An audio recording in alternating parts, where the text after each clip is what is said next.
Let's start with Kevin Marriott. Thanks for coming, Kevin. Is there a Warden Marriott? Oh, thank you, Gary. Yeah. Thanks for the invitation. It's hard to believe that we're going virtual another year, but I guess it's still better than the alternative, not being in person. I don't mean, but the alternative to not being healthy. But anyway, yeah, I just want to congratulate the OFA on another successful year, or LFA, sorry. And thank you for all you do for the county. I have always believed that Lambton County is the best county in the province, and in many ways, the leaders that we turn out, the production of all agriculture goods that we have, it's just a good all-around county, and everybody on LFA shows that as well. So thanks again for all you do, and hopefully 2022 is bigger and better than ever. So thanks again. Another person I forgot to mention was Joanne Sanderson, and she has a couple words. She's about the Hall of Fame. Are you on there, Joanne? I am. I'm here. Cool. Okay. Okay, thanks very much to I'm Joanne Sanderson. I'm the president of the Lambton Agricultural Hall of Fame. And I'd just like to take a moment to introduce our other trustees that are on the board. And we have a new trustee this year, Ralph Eyre. We also have Irene Jardine, Brenda Stewartson, Blair Williamson. There's myself, of course, Brian Boyle, who's here this evening. Gary Atkinson, I think I saw his name in the crowd. And Kyle Maw, John Young, and also Christine Hyatt as our secretary. So that's our board. The Lambton Agricultural Hall of Fame is devoted to honoring, or recognizing is maybe a better word, those that have made a significant contribution to agriculture, both within the borders of Lambton County and also outside those borders.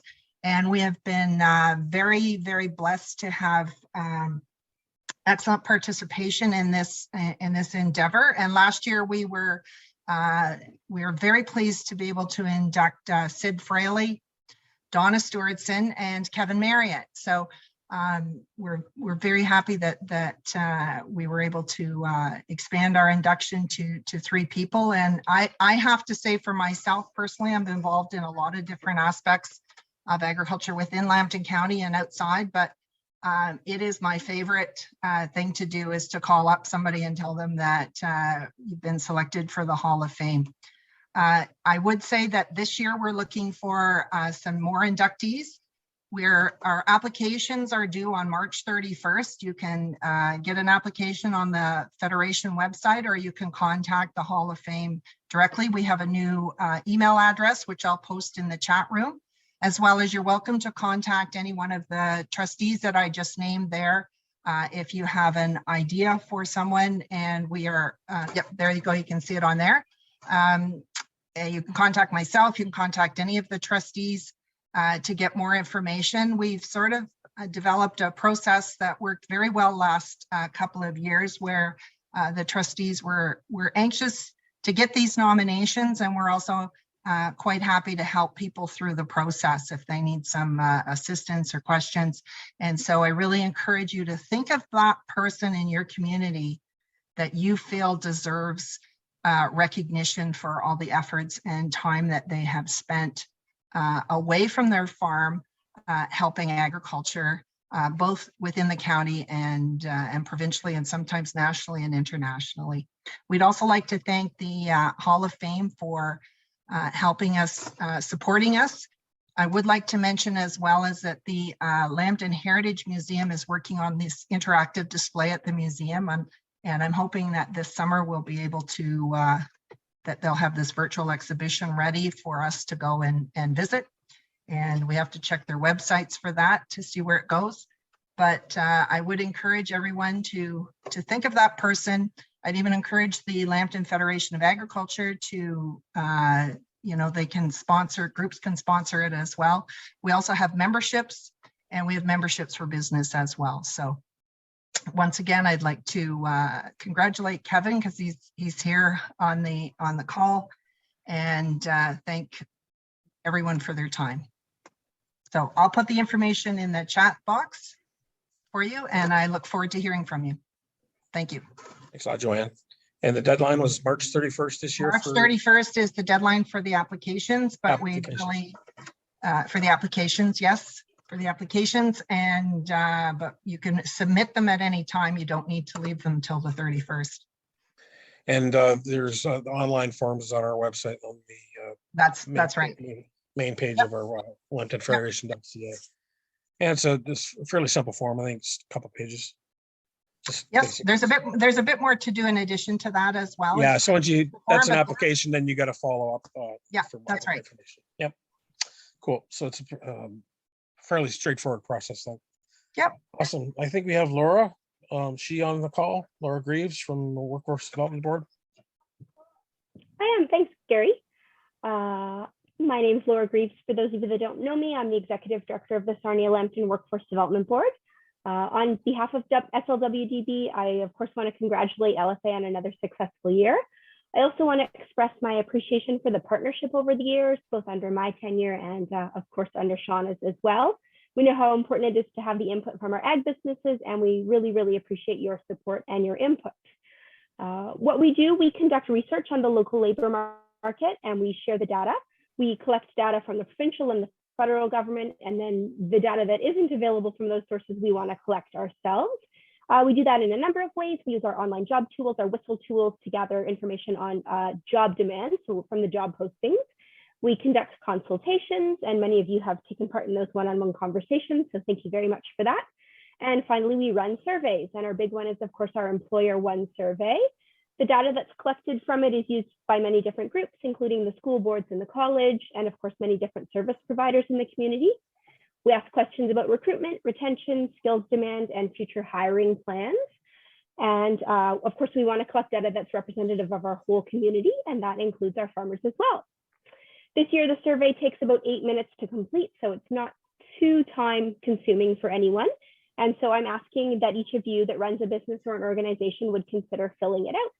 The link is available on our website, slwdb.org, and I too will throw that link in the chat directly to the survey, and anyone that would consider filling it out, we would really, really appreciate it. So once again, congratulations on a successful year, and thank you very much for having me. Thanks, Laura. Also wanted to thank you for coming. That's awesome. Make sure we get that done.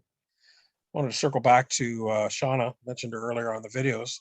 In addition to the videos, we had applied for funding with OMAFRA to do seminars. And we had 2 seminars this week, one for farmer producers, another one for agribusiness. So Shauna, are you on there? I guess you have a draw for the people that she's got a draw. We usually have the door prizes at the end. We have them at the beginning. And Shauna's got to do a draw for the people that attended at the 2 seminars that we had this week. Thanks so much, Gary. And we'd like to thank the LFA for their partnership in this project. It's been fantastic working with you, as well as Joanne with the OFA. So Gary and Brooke and Joanne have been fantastic with our videos. They're wonderful. We will keep getting them rolled out. But I also need to recognize that our project is funded in part by the Ontario Ministry of Agriculture, Food and Rural Affairs, and we're very grateful to them for their participation in this. The fun part, though, and some of the folks on this call are about to get a surprise. So anyone who participated in our seminars on Tuesday and Wednesday were entered in our draw.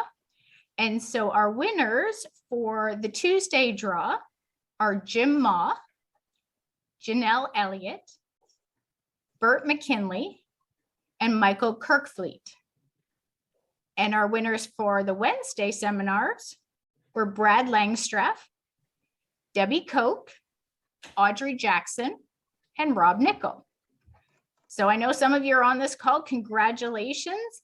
Thank you so much for attending. Those seminars will be available online as well once I figure out the tech piece to it, but I will be in touch via email to get you your prizes. So thank you so much.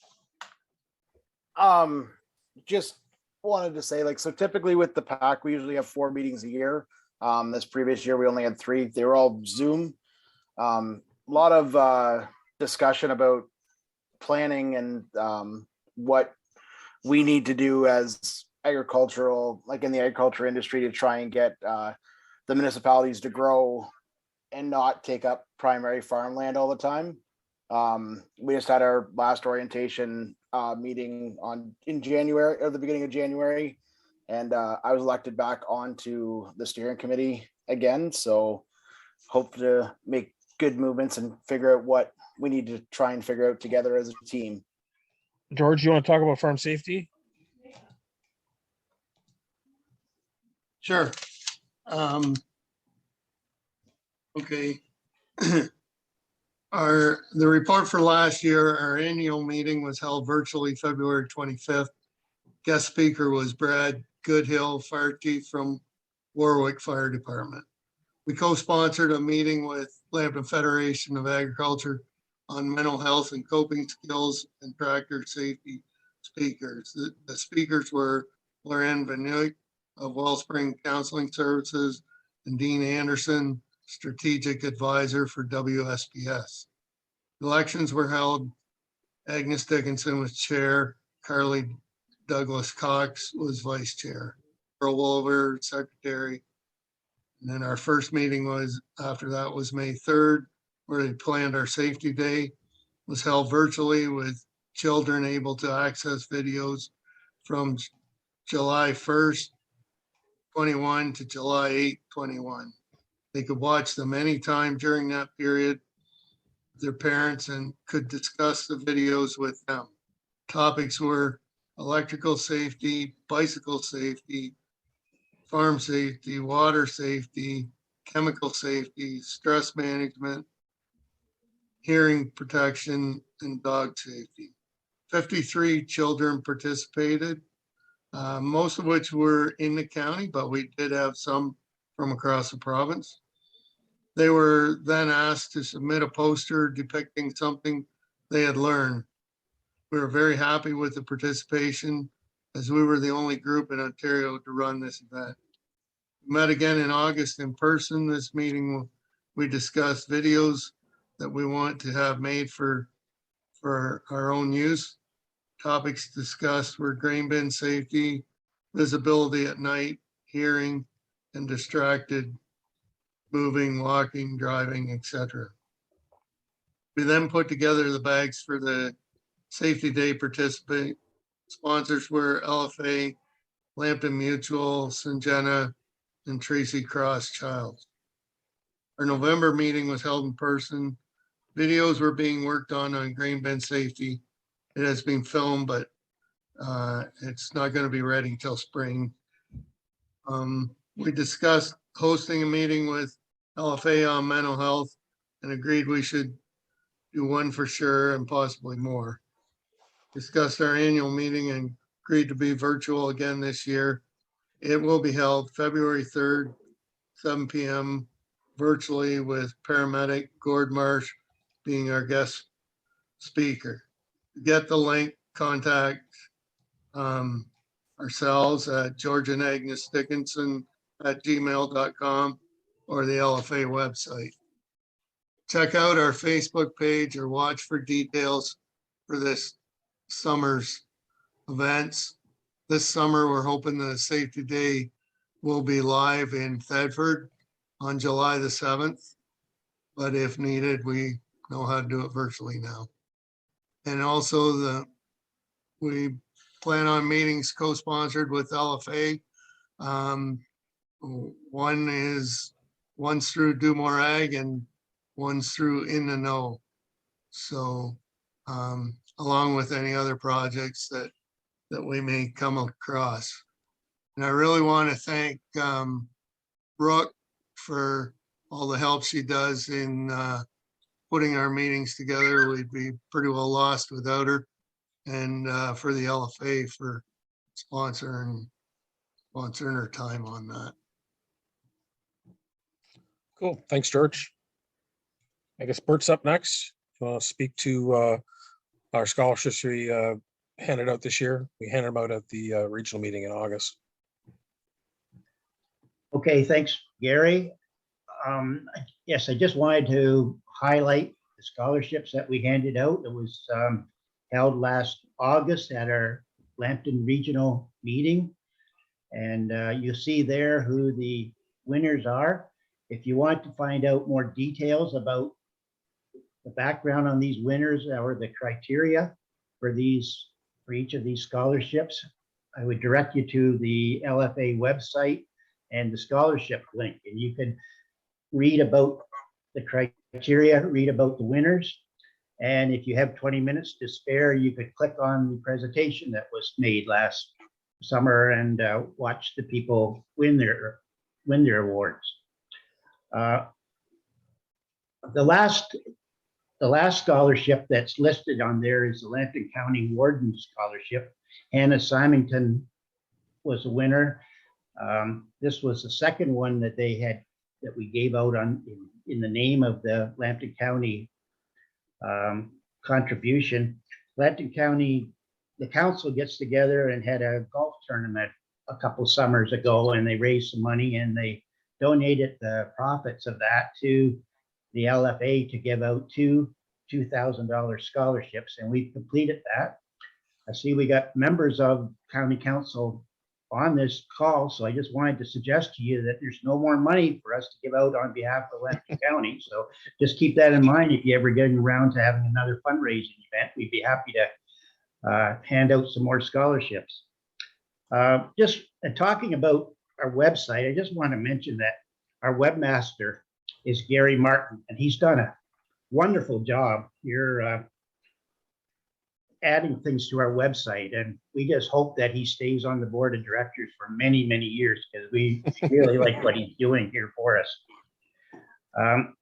One other thing that was handed out was the Lambton Women's Institute Scholarship in August, and they've been doing this on their own, but and choosing their own winner, but presenting it at our regional meeting. And we were in contact with them this fall. The Lambton Women's Institute have decided that they're going to turn their scholarship funds over to, or they already have turned their scholarship funds over to in trust to the Lambton Federation of Agriculture, and we will be continuing on with that scholarship for until the funds run out. So as for the upcoming scholarships, tonight we'll be electing directors to the board. In February, we'll have our first board meeting. There'll be people volunteering to be on different committees, including the scholarship committee. So that then the scholarship committee will meet and decide on the criteria and how many scholarships we want to give out. So if everything goes as expected, we might be able to have something up on the LFA website by April that would say what scholarships will be handed out, and with probably a date to have the applications in by the 15th of July. And probably it'll be handed out at the regional meeting in August, mid-August, late August. That's all will be up to the directors that are elected tonight and who gets to be on the scholarship committee. So I had a few notes written down. I think that's the end of my notes, so I'll turn it back to you, Gary. Thanks a lot, Bert. That's awesome. The all scholarships are all there. The ones that are listed on the website, there's still last year's. So yeah, we can make those changes, and it's up to the scholarship committee to determine year by year how much they're going to pay. But there's all kinds of funds. Thanks, Gary. As Gary said, I'm Crispin Colvin. I'm the zone director for Lambton Middlesex, and I'm here with Joanne Fuller, our member service representative. And the first thing I want to do is actually congratulate the Lambton Federation of Agriculture on your 80th anniversary. 80 years of service to Lambton farmers. That's a pretty darn good record. And you've got 1,942 members as of 2021 at the end of the year. So congratulations to Lambton on that. It's a great achievement. I'll go to the next slide, please, Brooke. I want to talk briefly about our homegrown campaign, and that's the land preservation. To date, we've had over 20,000 signatures on our website to preserve farmland that people have come from all areas, urban, not just rural. And I can't emphasize enough the statistic of losing 175 acres a day. And that's as of the 2016 census. And I think when we get to the census, it's just recently been completed. I hate to say it, but I think that number is going to be higher than 175 acres a day. Less than 5% of Ontario is class 1, 2, and 3 lands, the best in the country.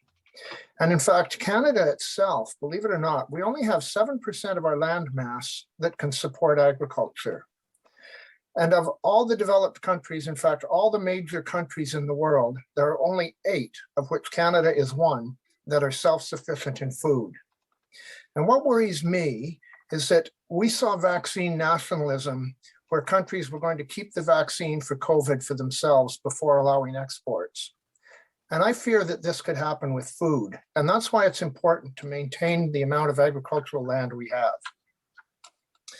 And as cities grow, one of the things that we have to emphasize to government, and we continue to lobby for this at the provincial level, is to have agricultural impact assessments so that we know what's being lost, so that the people who are going to pave it over know what's being lost. We know the pluses and minuses. Currently, the only agricultural impact assessments required are in the Greenbelt and the Greater Golden Horseshoe.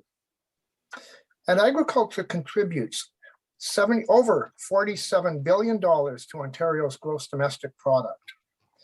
And that's a pretty impressive number. And when you think of the Barton report written by Dominic Barton, it was the Advisory Council on Economic Growth to the federal government. In his report, he identified agriculture as the one sector where Canada has the potential for substantial growth and export improvement. Currently, Canada's 5th in largest in agricultural exporting sector. And his report said that with the way the world is going and Canada's economic power, we could be the 2nd largest exporter of agricultural products in the world. When you have that level of economic power and support for the Canadian and the Ontario economies, it's just one more reason to preserve our farmland. So I'll go to the next slide, Feeding Your Future. This is a project that was launched early in 2021. And what it is a Ontario Agricultural Worker Training Certificate. It's an introductory program and training opportunities for workers who are new to agriculture, people who don't really know much about agriculture. And we saw in the video earlier how people got into it and all the different types of jobs we have in agriculture. And what this is doing is it's a relaunch on January 31st of this year. And it's going to contain updated information on road safety, biosecurity, crop inputs, and safety in some of the programs in agriculture. And 2 of the new modules in the Feeding Your Future program are going to be the mental health initiative, mental health wellness in agriculture, and a hand tool operation and safety program. And on the bonus side, as you can see on the slide, until March 31st, there's a $99 discount available compared to the full cost of $299. So if you're interested, contact the website on the screen or talk to Joanne and myself. The next thing I want to touch on is the mental health initiatives. OFA started In the Know, and this is a 4-hour mental health literacy training workshop created specifically to educate the agricultural community. It fits farmers' schedules and producers' schedules as well, so that if you're taking the training, it fits what your day is going to be like. And it incorporates the agricultural community culture, and that's very important. It's meant for farmers, producers, and persons with whom they have regular contact. So that could be your veterinarians, your feed and seed salespeople, or other community members. The course topics range from depression, stress, anxiety, substance abuse, and more importantly, how to start a conversation around mental well-being. The CMHC is providing the workshops free and with trained facilitators. And also we have a support line for farmer wellness. This is a telehealth line to support mental wellness for farmers and their families. It's not restricted just to the farmer, but it's good for the farmers and families. This is now live as of January 1st of this year. And it provides 4 free counseling sessions with a mental health professional. And these are professionals who have been trained to understand the unique needs of Ontario farmers. Because farmers' needs and challenges are much different than those of our urban neighbors. This is accessible 24 hours a day and is available in both English and French. And you can see the number there. I would ask you to please write it down. If you have anybody you know that would benefit from this, call that number and you will be connected to a counselor right away. And I'd like to mention too that this program has been made possible with funding support from the provincial and federal governments. At OFA, we've been advocating for this type of program for a number of years, and I cannot express my thanks enough to both the provincial and federal governments for their financial support in this program. As well, locally, Lorraine Van Weck from Wellspring Counseling Service has been a strong and outstanding advocate for this type of program for some time. And Lorraine has been helping the farm community in this area and throughout the province, for that matter, with mental health counseling. I think Lambton's really fortunate to have somebody as dedicated and as professional as Lorraine is. So on that note, I will say if you have any questions, Gary, Joanne and I would be, I'm going to throw Joanne under the bus a bit with me here. We'd be pleased to answer any of the questions that anybody might have at this point in time. And if I don't have an answer now, I'll get one for you. Good evening, folks, and thanks very much for the opportunity to join you this evening. I obviously did have the opportunity to join you later if I wanted to, but I do like to dial in at the first, so I can see what's happening in each of the counties that I've been speaking at as well. And so nice to be able to hear what's happening in Lambton County. I'm absolutely delighted to join you this evening. Certainly lots of people on the Zoom meeting that names I recognize and people that I know. It's great to be here. I do want to acknowledge right now that Lambton County is situated in the traditional territories of the Anishinaabe people and is steeped in rich Indigenous history and is home to many First Nations, Inuit, and Métis people today. I come from Wellington County, and so that's where I'm joining you today. Mississaugas are the First Credit, and the Six Nations are the traditional territories in this area. I want to congratulate Lambton Federation of Agriculture on 80 years. What a milestone. And just in the last hour and a half, while I've been listening, I'm amazed, I'm pleased, I'm very delighted about the innovation and the good stuff that Lambton Federation of Agriculture is undertaking. The video that we watched, great stuff. The TIM cards for first responders, supporting the Lambton's Children Museum as a collective group around London with an agricultural focus on one of the displays. Wonderful stuff. You've accomplished a lot. I even noted the archives that you're getting underway as a result of, or with respect to the 80th anniversary. I'm a history geek, so it's good to carry on that history and protect it. As you might expect, it's been a whirlwind time for me and my family since February of 2018, when I was appointed to the Senate of Canada. I liken it to drinking from a fire hose. So much to learn and to sort out and deal with and understand. It's certainly been a learning experience. The learning curve has been steep, and it continues to be. But it's a place I'm thoroughly enjoying and want to be for the next number of years. I know the Senate is a bit of an unknown for many Canadians, and so when I put my name forward to become a senator, it was somewhat of an unknown for me as well. Did I ever think I'd be here? Absolutely not. But when into the Senate, I made it a goal to make sure that whenever I had the opportunity, I would share with individuals that I spoke to about how my role in the Senate of Canada and how it works and what's happening, what I've been doing to support agriculture and rural communities across Ontario and across Canada. I do represent Ontario, but obviously in the Senate of Canada, I represent Canadians across the country as well. I'll take questions, probably best to leave them till the end, but I'm happy to answer questions. And I know that this is dragging on, so I'll just carry on. So how did this Senate thing happen? After working for the provincial government for 15 years, mostly with OMAFRA, a short stint with the Ministry of Energy, Science and Technology, and I moved on to 4-H Ontario, as some of you know. I had a short stint with the Ontario soybean growers, thanks to Kevin Marriott and others. And then I happily accepted my dream job of executive director of the Center for Rural Leadership, which morphed into the CEO role of the Rural Ontario Institute. Leadership is really important to me. Agriculture and rural leadership is very important to me. During the summer of 2016, our son Taylor saw that there was a call for Senate applications for Ontario. And he suggested one night that I should apply. So I looked into it and give it some consideration. And after a couple of days, I did apply. And so it was a 6-page application, 3 reference letters that I had to complete. And after a long vetting process, I was sworn in. It was announced on Flag Day of 2018, February the 15th, and I was sworn into the Senate of Canada on February 27th, 2018, into the old Senate chamber, which you see here. We've since moved out of here as Center Block is under reconstruction. But the swearing in ceremony was the same as it was 150 at that time, 4 years ago. And that's how long the Senate has been in place.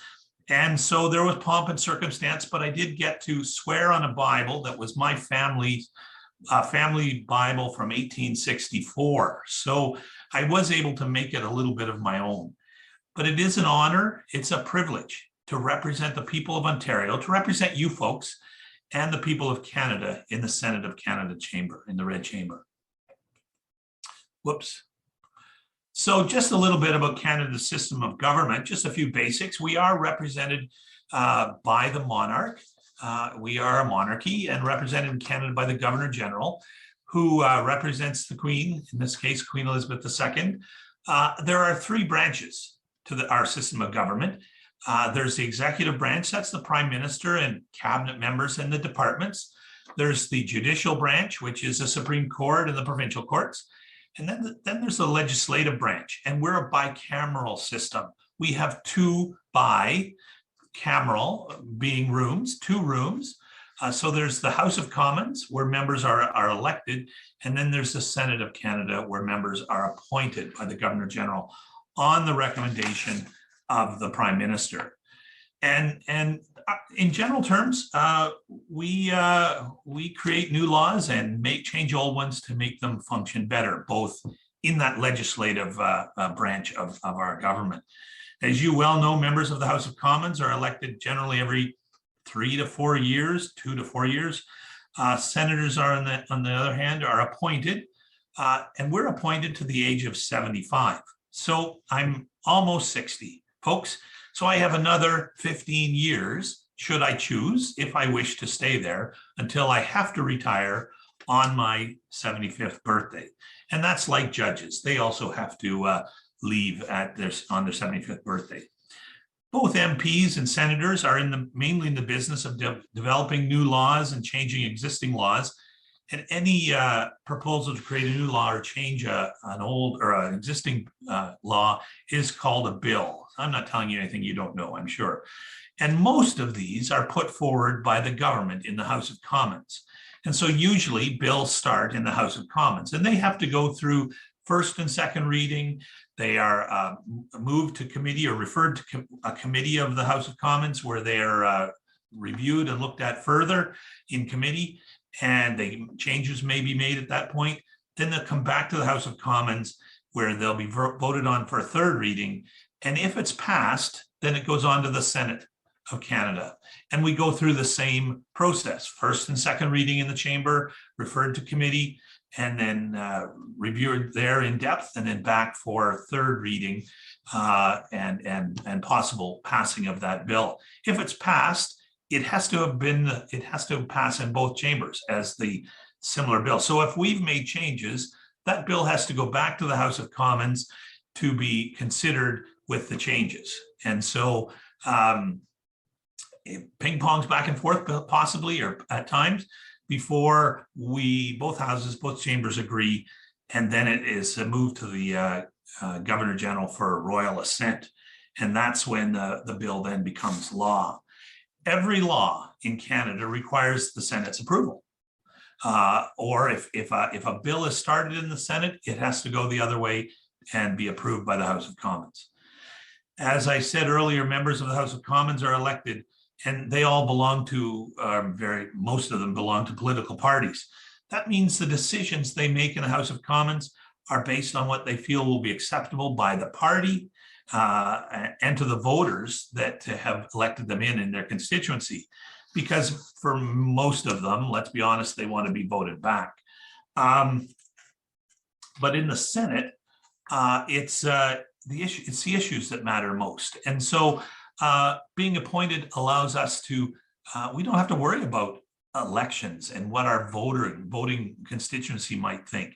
So it allows us to give more thought to the breadth and depth of the issue itself, and to make decisions based on the evidence that we hear from and our experiences, without having to worry that our decisions will cost us votes in the next election.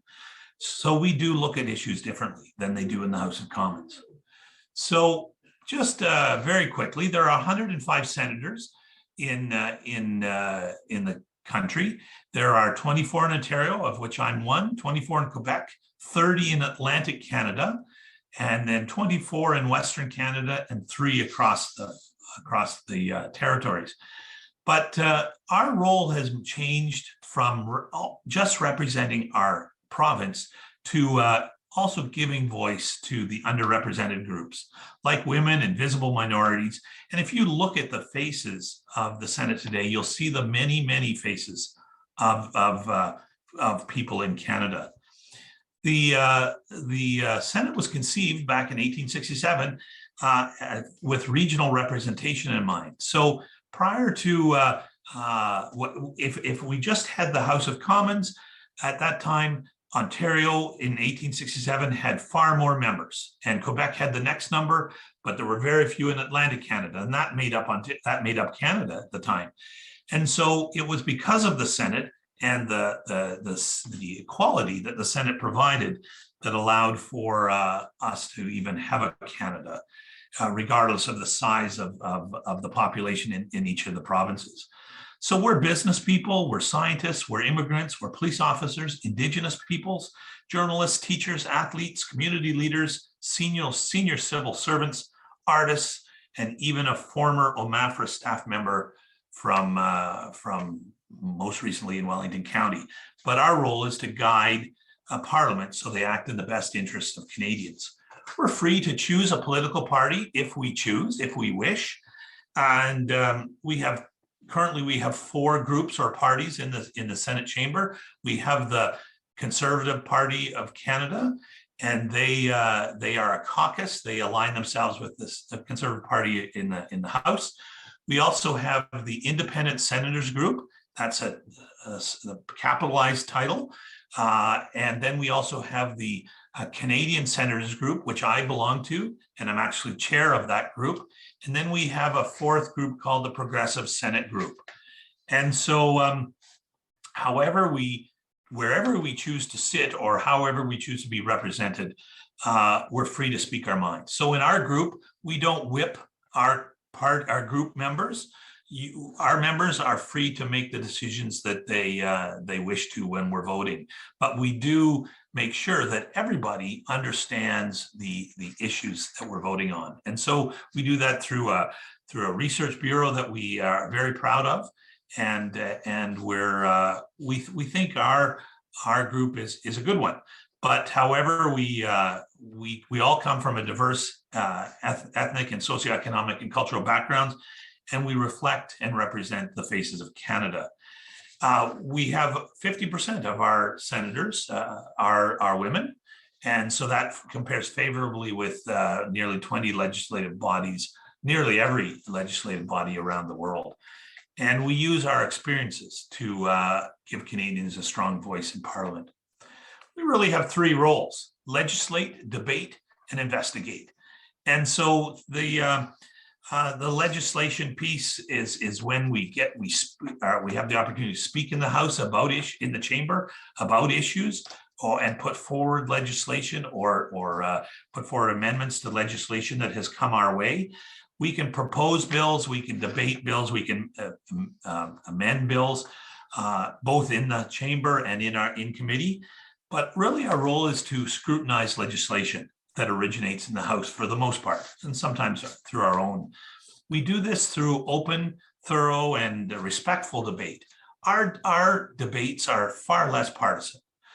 There is still some partisan things that go on, but far less partisan than you'll see and have heard in the House of Commons. Because of my background, I look at things from an agricultural and rural lens. That's my background. How will this piece of legislation or this issue affect farmers? How does it affect rural and northern Ontario, rural and northern Canada? And so we can raise questions through question period. We have a chance to ask our government representatives in the chamber questions. And so over the last last 2 years almost, my questions have centered on, for the most part, COVID and what is the government doing to support agriculture and rural with respect to COVID? And, while I can't solve the issues as a senator, my role, I believe, is to shine the light on the issues with our government representative in the Senate and with ministers and with others that I talk to about what the government is doing to help Canadians, particularly those in rural communities and the agricultural sector. We do speak to legislation, and I have done that over many times over the last 4 years, and I've made amendments and proposed legislation as well. The other role that we do is in committee, and Muriel McQueen-Ferguson, the first female Speaker of the Senate, described the committee work as the heart and soul of the Senate. Senators serving on committees provide crucial oversight about proposed legislation, and we also investigate matters of importance to Canadians. 5 to 12 senators on a committee, and the committee name is the committee issue that we study is in the name of the committee. And so I sit on the Senate Committee on Agriculture and Agroforestry. I'm actually the chair of that committee as of early December. And in this upcoming session, I also sit on the Standing Committee of Rules, Privileges and Rights of Parliament, the Standing Committee on the Library of Parliament, and Social Affairs, Science and Technology, the Standing Committee on Social Affairs, Science and Technology. In these committees, we spend a lot of time talking to Canadians. We'll bring them in as witnesses on the bills that we're studying or on the issues that we're looking at. We also have the opportunity to go out on fact-finding missions. And so this picture just shows us out on the road, looking at a variety of things for one of the studies we were undertaking at the time. It allows us to see things and talk to people who might not be able to get to Ottawa. Senate committees and reports out of the Senate committees are well received and have been for 157 years now. We achieve a great deal in our committees, and when we all come together and we work together and we're respectful. As I said earlier, we don't compete for sound bites in the committee chamber. Unlike our neighbors in the other house, we really do seek to get to the heart of issues in committee. And so, if you're interested in what's happening in committees, you can find our reports online and follow us that way.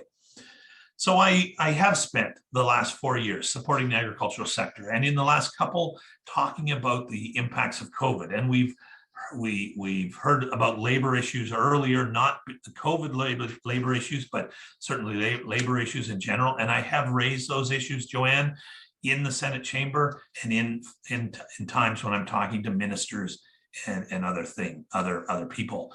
I've raised the issue about compensation within the dairy sector, and had the chance to chat with a number of people in the chamber and outside a number of times. But agriculture and agri-food is where my heart is and where I spend my time. So I have talked about the temporary foreign workers program and the national labor issue and the crisis that we're in right now with respect to labor. And that's not the housing issue that Joanne raised. It's the fact that there's a gap. The CARC, the Canadian Association, or Canadian Association of Human Resource Council, Canadian Association Human Resource Council, is undertaking a study with the Canadian Federation of Agriculture. Crispin, you'll know all about that, certainly. And I'm looking forward to that strategy. I've been telling, you don't tell a minister, you suggest to a minister that we needed a labor strategy for agriculture. And I'm delighted that you folks and the folks that represent you are going forward with it. Just a quick example. I met a couple of weeks ago with a national group, and they had significant concerns about labor. And I wrote a letter the next day to 4 ministers. And within 4 days, they had meetings lined up with 3 of those 4 ministers that they didn't have before. I'm not patting myself on the back. I'm just sharing with you that that's the type of thing that I feel is my role. I can help to advocate and shine a light on the issues and speak up and support the agriculture community anytime I get the chance. I'm going to move forward just as we carry on. Certainly, I also speak up for rural communities. And access to reliable, high-speed broadband internet is a big issue. The warden of Lambton County and I had a long conversation about that just a couple of months ago when I was in Lambton County. And for the government to say 96% of Canadians will have access by 2030 is 8 years too late. And we need it now. COVID has caused us to live, work, and play in our homes, just like you're doing tonight. I don't know whether you call that living, working, or playing, but certainly we all need access to reliable high-speed internet. Other issues that I've raised in the Senate chamber, the idea of transit in rural Ontario and rural communities, and supporting local, and the need to support local in all respects. But certainly highlighted reliable access to reliable high-speed internet as a significant issue. This past summer, I always tell people, if I don't get out and find out what the issues are, I don't know what's going on, and I can't speak knowledgeably in the Senate chamber. So this summer, I spent the time off the hill and in the fields. And so I was in Southwestern Ontario. I was in Northern Ontario, spent some time with your president, a couple of days with Peggy. I was in Central and Eastern Ontario. I was in Alberta, learning more about the water issues and water, how they move water from the mountains through southern Alberta and into Saskatchewan. So with the opportunity to visit a number of operations across the province and across the country, I've had the chance to, see chicken farms and bison farms and meet with municipal officials and open some fairs and a goat cheese production facility, a winery, local research stations. Certainly lots to see and do there. And every time, whenever I had the chance, I was asking folks what their issues were. So I heard about issues around labor and infrastructure and transportation, irrigation, water, food security, soil health, carbon pricing, as well as issues related to the pandemic in general and the fact of mandatory isolation, the idea of health units across this province having different mandates and saying different things, quarantine costs, all those issues came to the fore. So as a lifelong advocate, it's critical that I continue to learn about agriculture. And so for that, I would just say that if you have an issue that you think like Black can't do anything about it, but he should know about it, send me an email. Send my office an email and just say, Rob, we think you should know about this issue. And that's the only way I can get up to speed on the issue and learn more about it and potentially raise it in the chamber if necessary. Other issues that I've talked about over time, we've talked about labor, succession planning, dealing with engaging youth, the whole issue of export markets and remaining competitive, innovation, changing technology, focusing on research and development, and the whole issue of climate change. And I really do think that agriculture can be a driver around climate change and dealing with Canada's climate change issues. One of those areas is dealing with soil health. And so the last Senate soil study was called Soil at Risk, Canada's Eroding Future. This was done in 1984, or finished in 1984. This is the most requested study ever in the Senate of Canada, ever. All committees combined, the most requested study. It's time we did that again. And so to that end, I have put forward at the Agriculture and Forestry Committee the idea of undertaking a new soil health study. We just got into play before Christmas. We've had our some break time here over Christmas and into the new year with COVID, et cetera. But it is my hope that early, when we get back in the next few weeks, we will agree to undertake a new soil study, looking at the health of soils in Canada. And I think improving soils in Canada is not a one-size-fits-all endeavor. And so we do need to look at it regionally and hear from people, economists, academics, you folks yourselves, about what works and what doesn't across this country. I think it needs to be overarching and look at what soil health is. And secondly, why it's important to Canadians. I dare say the general population doesn't know anything about this study. I think this next one, because of Crispin's comments about losing 175 acres a day, we can't lose too many we can't have many days before we're not going to have enough soil to feed our country, let alone the world. Crispin, thanks for raising the Barton report. Again, that's something that I think we've lost in Ottawa. We don't hear about it anymore. And so I have raised it in the Senate chamber and asked questions about it with ministers in the very recent past, because we need to keep that in mind. But soil is important to me. And so I think I think we need to look at that and move forward accordingly. I am coming down to the end. I just wanted to share with you things that I've learned through my working career, working with people like Gabe Ferguson and Kevin Marriott and others, but also in the last 4 years as a senator. And so I think it's important never to say no to opportunities. At the same time, it's okay to make mistakes, because we learn from those opportunities and the mistakes we make. People and community networks are important, whether it's this Lambton Federation of Agriculture, whether it's your connection to OFA or CFA, or your local network group that you might belong to, or management group. Networks make a difference. For me, mentors make a difference as well. And I wholeheartedly think mentors have helped me to get where I am today. I think it's important to use the resources and supports provided to you. So in my case, since I've been a senator, I have the resource of the Parliament of Canada, the Library of Parliament in Canada, that we make use of a lot.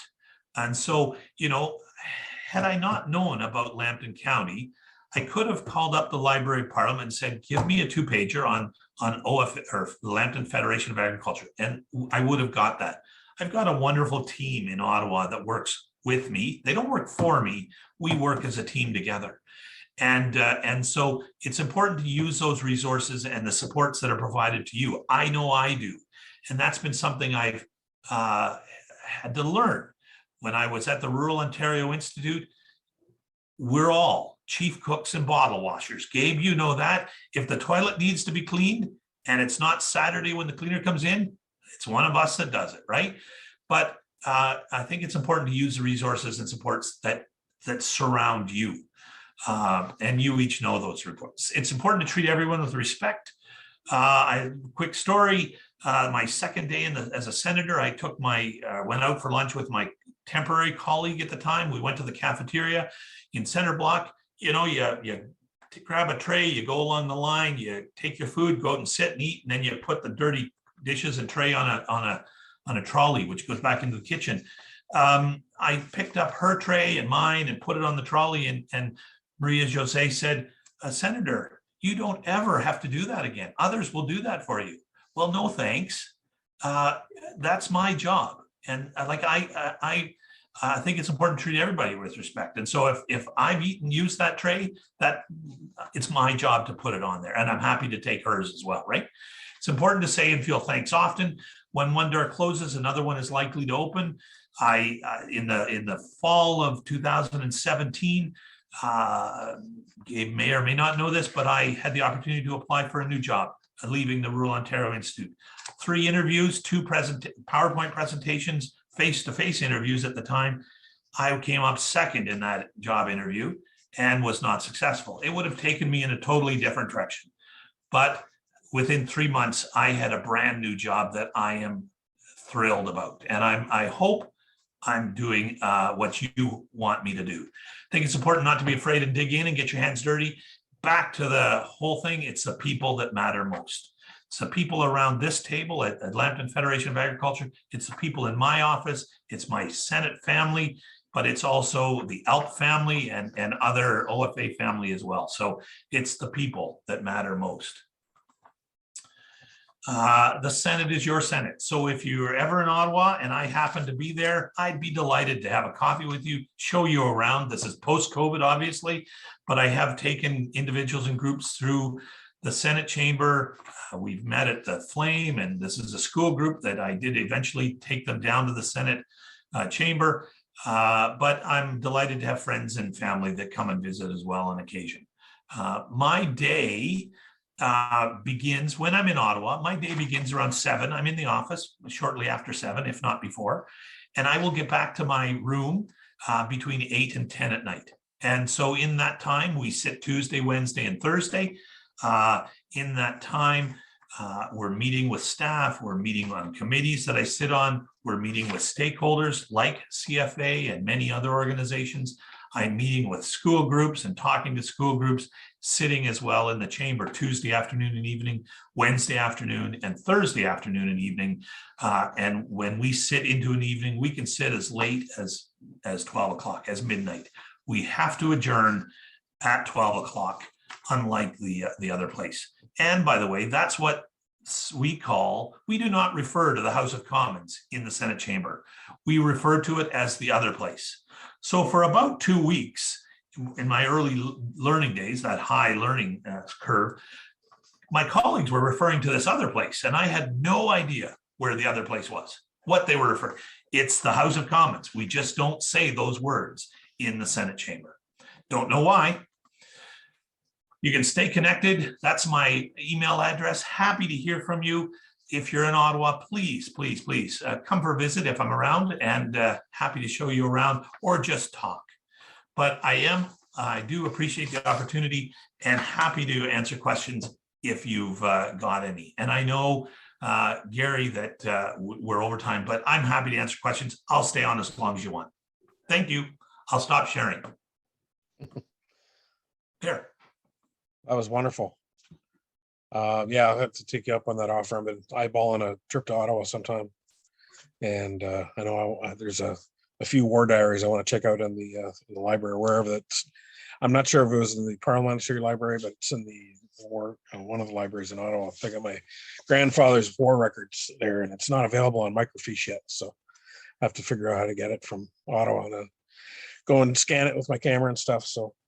Well, thank you very much. Is there any questions? I know we're a little bit over time, not much. Yeah. Yes, on behalf of the group here, Senator Black, I guess we got to know you first in 4-H, and it's we talked about leadership. It's amazing how many leaders through different things end up taking their way through 4-H, and I knew you were pretty instrumental in a pivotal time of that organization.